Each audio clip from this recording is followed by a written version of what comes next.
So have you ever thought why you need exception handling? When you have full control on the code, you have a Visual Studio, you can go and debug the code, you can find the problem and modify the logic. What's the big deal? Then why we need exception handling? So the answer is the code that you are writing is not writing for yourself. You are writing for customer, you are writing for client, the world, right? And this code is going to deploy sometime on production where you will lose all the control on the code. Then how will you find the problem? For those reasons we need exception handling, right? Okay, now what exception is?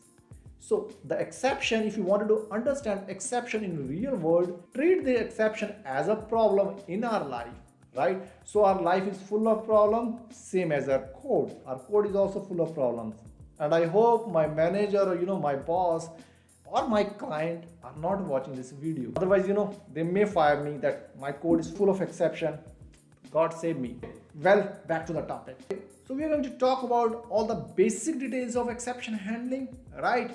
We are going to talk about exception filter, and we are also going to talk about the use cases, how exception can occur. So let's go ahead and take a look. So here we are in the Visual Studio, and we are going to use this console application to understand the exception handling concept. Okay, so let me bring back my all-time favorite, this lucid chart, where I can talk about the exception is. Now we understand that exception is problem in our life, and in the code word we call it exception, right? Now exception can happen two times. One is compile time, second is runtime. When we say compile time, what it means, right? So when I say compile times, I mean like this, I make some syntax mistake and my compiler will start crying, hey dude, you are writing some wrong code. So if I say, hey int, and I say, this is number, and if I try to add here test, right? So my compiler should start crying, right? So if you see, here you go.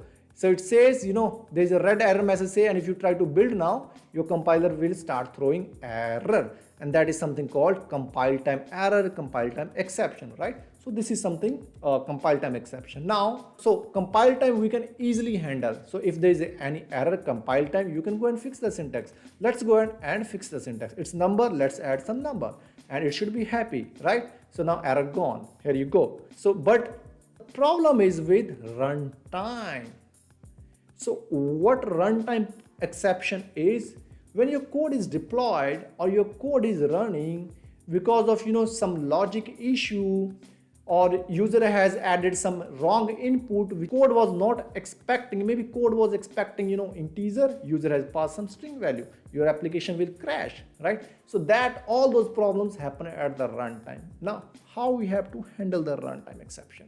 So there is something called try, catch, finally and throw. So we need to understand these concepts. So we will go one by one and how we can use it. Okay, so let's go to the code now. What we should do, let's go ahead and try to generate the runtime error to understand that concept. But all we have to do, since it was integer, right, this number variable was integer, let's try to break the application for runtime error. What I will do here, I will say convert, and I will say dude, convert into integer, but here instead of number I will add wrong format, that would be string. Let's say test123. So compile time, it won't throw the error because the syntax is right, because I'm trying to convert the string into integer, and compiler is happy. If I rebuild, compiler should be happy. But at the runtime, right, the pass input is wrong, so I should face the error at the time of runtime, right? So you see, since the time I executed my application, I can see input string was not in correct format, right? And that is something called runtime exception. Now, what will happen? My application will crash completely. You see, my application has been crashed. It is automatically stopped. Now, to avoid this situation, to avoid crashing of your application on the production environment, we have to go for exception handling. So how we can handle that here? That's the help of try, catch, finally, right? We're going to use throw here also. So, but let's talk about try. So what try is, you need to understand that try concept first. What try is. So what happened when you said try, you are saying compiler, dude, I'm going to write every business logic in the try. I'm going to give a try to this code. And if any exception happen, I'm going to catch you here. Here you go. Now, this is something called try catch. And you have always seen, try catch in your code. So now what will happen? Let's say, put a breakpoint over catch. Let's put a breakpoint over try and execute the application. This time my application should not crash. So what will happen? Let's execute it further. You see, there was some error, right? That is why it comes inside catch. So remember, catch will only work if there is any exception in the try block, right? When you said to compiler, dude, I'm going to write everything in the try, any exception I'm going to catch in the catch block. That is why the name is catch. Go on the name. I'm going to try you, then I'm going to catch you if you try to do any problem with my code, right? So every name is, there is a meaning. Every word, every line, there is a meaning in the code. So if you wanted to be a successful coder in your life, try to focus on the meaning of the words, right? And you will understand the whole concept. Okay, now we know that, there was some exception, but we don't know what exception it is, though my application is not going to crash. Now remember, this catch, when there is nothing mentioned over here, in your code you must have seen, catch exception ex, which is like this, like this. There is something you can put the argument which is called exception ex. But at this point of time, this was useless. Don't know what happened, right? So what we will do, we will introduce a argument to that catch, right? Okay, so now over here, now if I run the application and if my application will crash, which is going to do that, so I would have the exception. You see, it says input string was not in correct format. Now what I will do here, I will add some logic. For example, maybe I'm saving all the logs to application inside, maybe into the database, into the file. So I will perform my logs here in the catch. So, when user complained or send me email that, I was not able to do this operation, I can go check my logs and there would be, for sure, there would be some exception. I will go and check the logs. What was the exception? And that is how I will act on the problem. Okay, so this is one, the try and catch. Okay, before I go forward and talk about filter exception, what filter exception is, let's talk about finally first. So we can understand three basic things about try catch and finally for runtime, right? So these are the very basic that you should know. Now question is, I'm fine that try is there, catch is there, because I'm going to handle the exception with catch. Then why we need finally? Okay, so when we are doing with exception handling, sometimes it is possible that you are dealing with unmanaged code. What unmanaged code is? You are dealing with printer, you are dealing with SQL Server, you are dealing with some third party which is which is not clearing your memory, disposing the object. For those things you can use finally. You will say here, whether there is an error in the code or not, this finally is going to always run, right? So that is why we use finally. So if I put a breakpoint here and I run the application, so you will see there is an exception, it went to catch and now it will go to finally. So any operation that you wanted to perform, whether there is an error or not, whether there is an exception or not, you can write those code into finally block. So what finally is, finally don't care about try or catch. It says no matter whether try works or not, catch works or not, I'm always going to work. That is why the name is finally. Now there is something called exception filter. What exception filter is? Okay, so there is synonyms also. Sometimes we call it exception filter or sometimes we call it multiple catch block. So C# allow us to write multiple catch block. So if you notice here, you will able to write multiple catch also.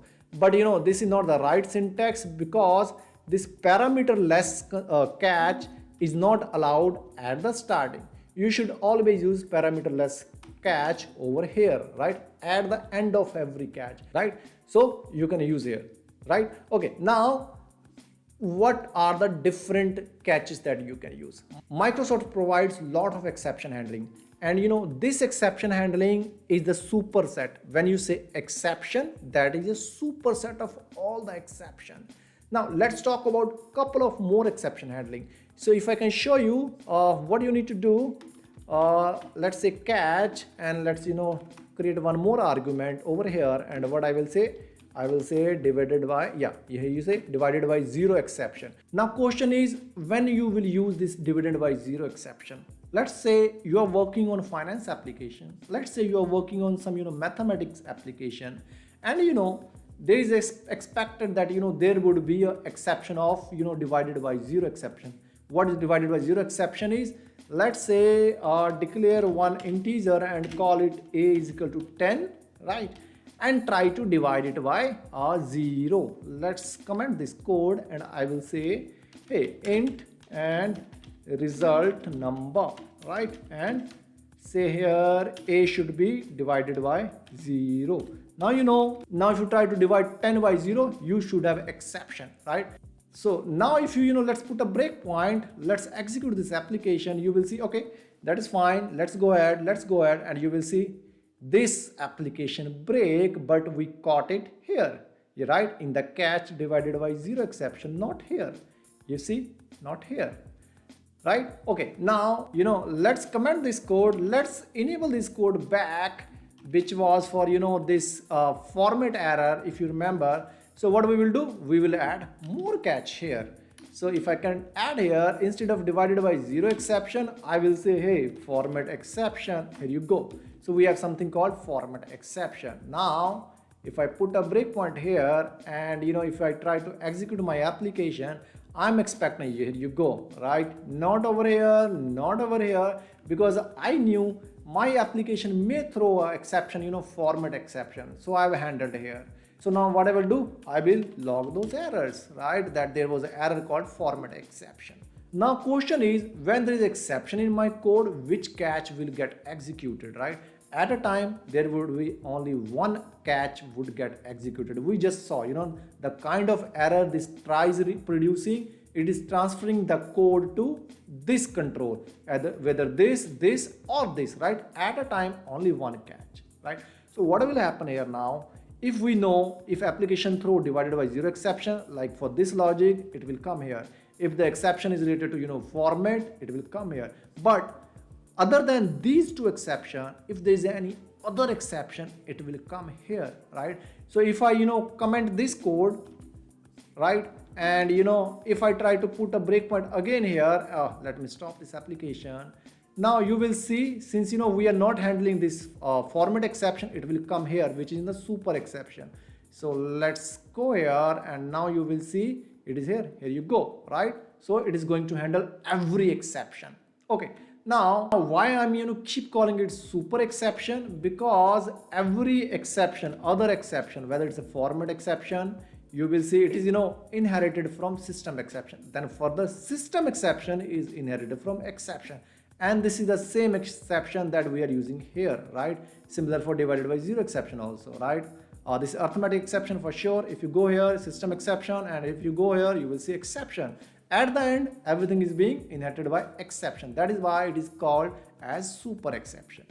Okay, and it's not like that there is a divided by zero and format exception only. There are more. There is argument null exception, and there are other exception also. So but we are focusing on the concept that there is something called a exception filter. Okay, now let's talk about throw and when we have to use the throw. So now you have two choices when there is exception in your application.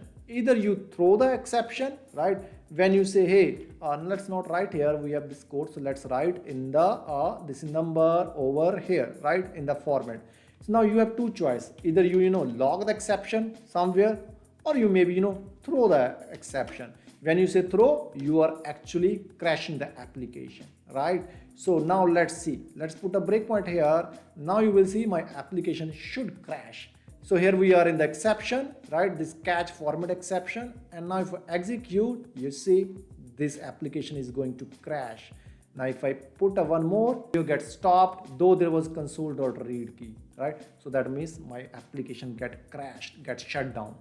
Okay, now when you are going to use throw, for sure if you are doing exception handling, why you will crash your application, what are the use of exception handling, right? So let me show you where you can actually use this throw. Okay, so let's do one thing. Let's create over here, let's say there is a one method, and let's say void method, and I will say your test method, right? So let's create test method and accept one string, and I will say your first name. Okay, so let's go ahead. Now here I will see if string is, if first name is coming null or empty, let's say hey is null, not this one, let's let's say string dot is null or empty. If it is coming null or empty, I'm going to throw the exception. So this is one use of throw.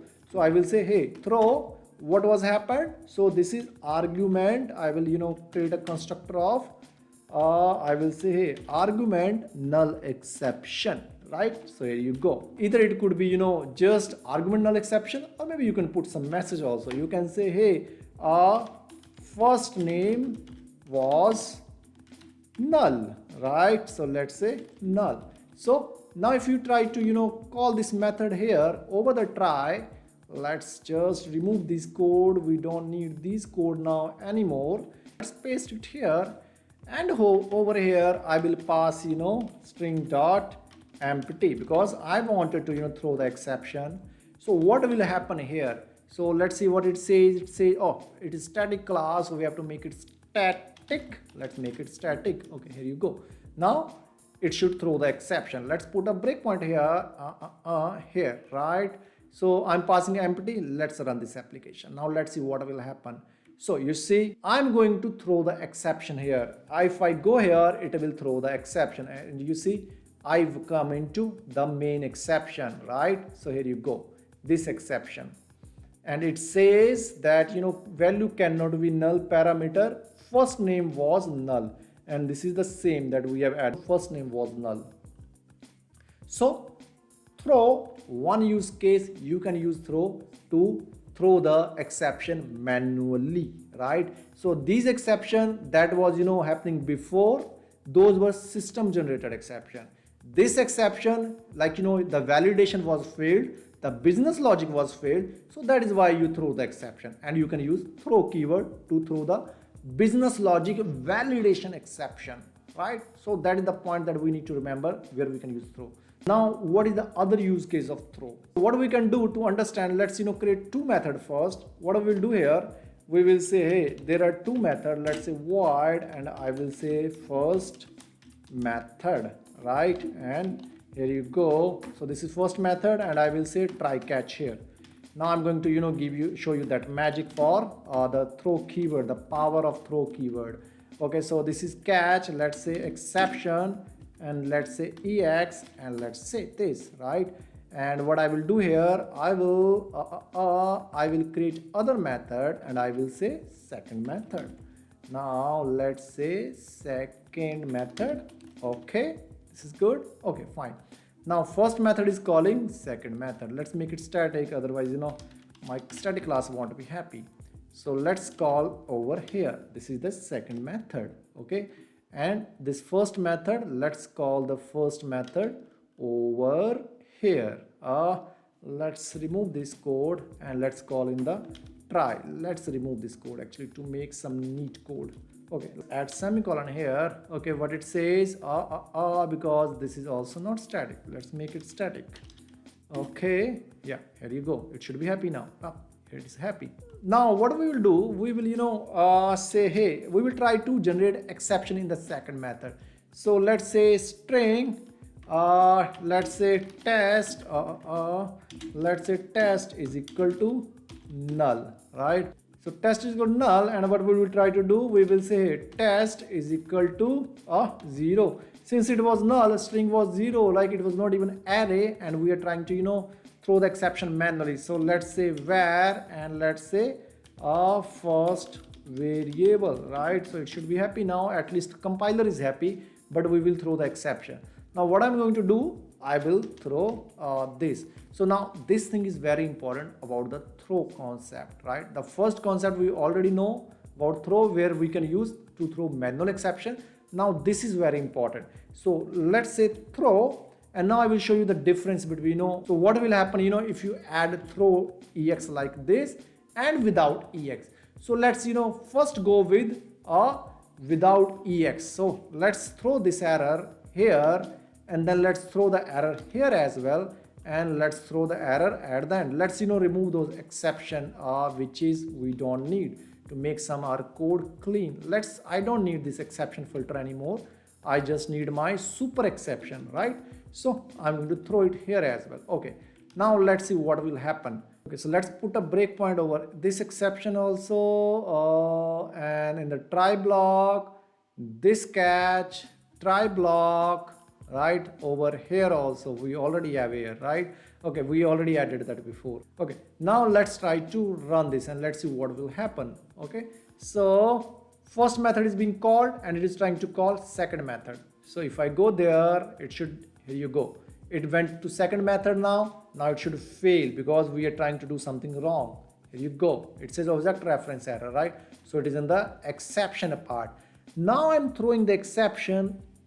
Please pay little attention here that I'm throwing the exception without ex. I'm just saying throw.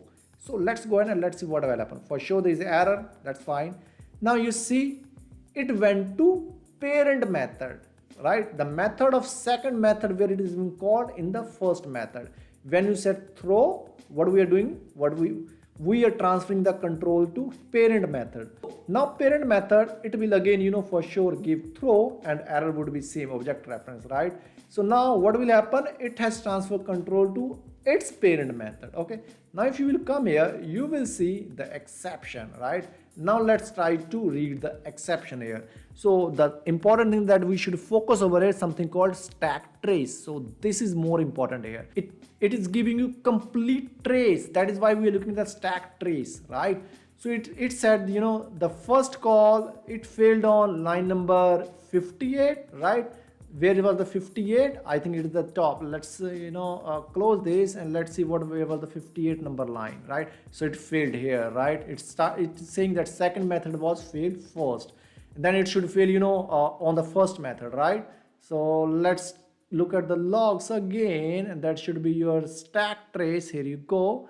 Then say it is saying that program.cs line number 45 and then 15, right?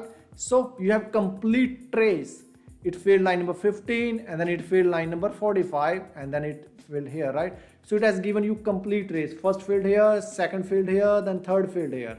Now if you add same thing with here, like say ex, let's see what happened now. This is the point that we need to understand here, how it works with ex, right? So most of the programmers, they even don't know where to use ex and where to not. So we are going to learn that today. Okay, now let's execute it.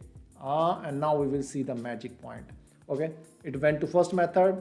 Yep, I'm good that. Go to second method. I should break here. That happened now. Let's say I'm saying throw ex this time, right? Now control again went to my parent method. Okay, now it should again go to parent method. I'm saying again throw ex, right? So let's go here and now let's see what happened here.